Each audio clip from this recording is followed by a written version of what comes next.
Hello mga bay, magdidilig tayo ngayon ng durian na bagong tanim natin kasi 3 araw nang walang ulan.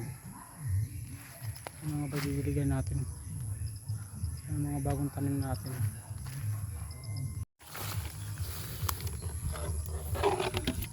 Tig-2 tabo lang lagay natin mga bay, aabot na yan sa ilalim.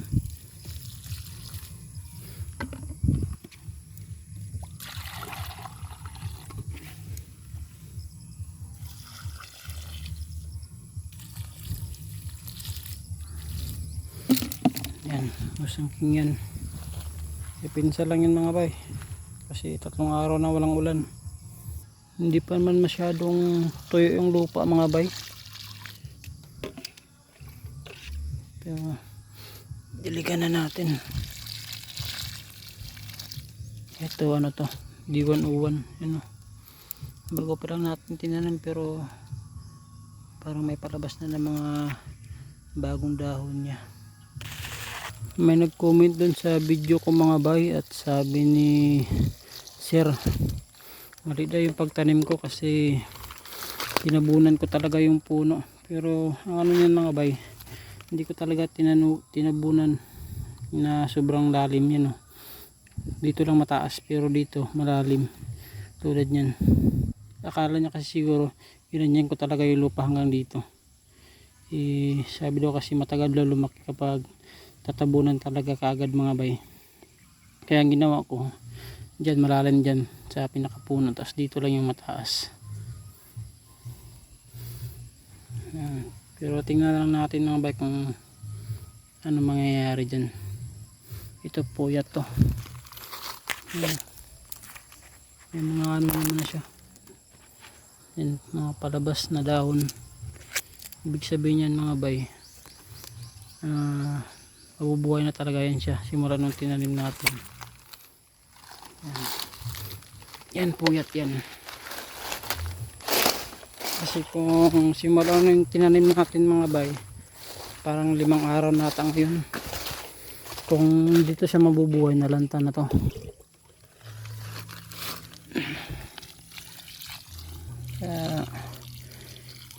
Okay naman siguro yung pagtanim natin kasi naka 5 araw naman na to, mahigit.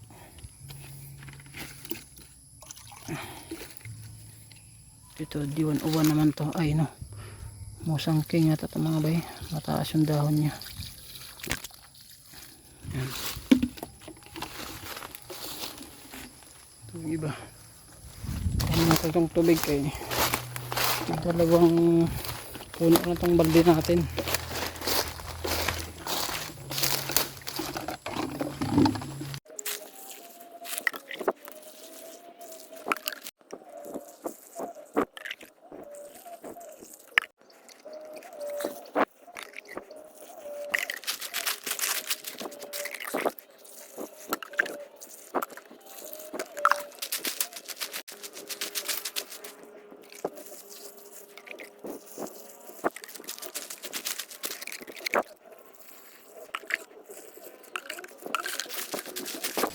Last na din ito mga bay.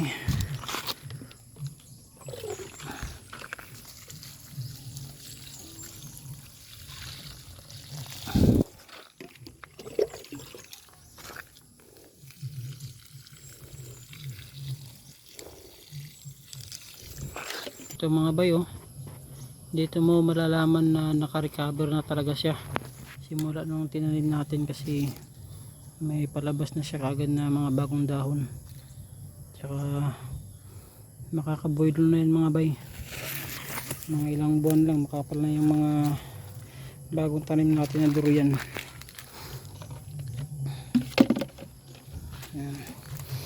Depensa lang yan kasi baka magtuloy-tuloy yung init para hindi malantay yung durian natin. Katulog tayo, hindi naubos yung tubig natin. At ito na naman yung tatrabawin natin mga bay. Ito mga sprout ng kakao natin, i-control na natin to. Yan, tulad yan, i-control natin para makapag-spray tayo ng foliar saka insecticide sa ating dahon ng kakao. Yan na naman yung sunod natin natatrabahuin. Yan, dami ng sprout oh. Tapos ito yung mga durian natin na in-spray no. Yan, pakpal na yung dahon mga bay. Mag-i-spray na din tayo nito kasi bukas February 1 na. Mag-i-spray na naman tayo sa ating mga durian. Sunod na naman yung trabaho natin dito sa ating mini farm. Yan, yung mga maliliit. Yan. Yung mga yun. Spray naman natin yan. Itong mga malalaki natin mga bay. Hintay na lang tayo mag ano yan, flowering. Kasi tapos na tayo mag pruning dyan. Sa mga malalaking durian natin. Flowering na lang para spray na naman sunod dyan pag namulaklak. At yun lang mga bay, maraming salamat sa panonood at ingat po tayo palagi.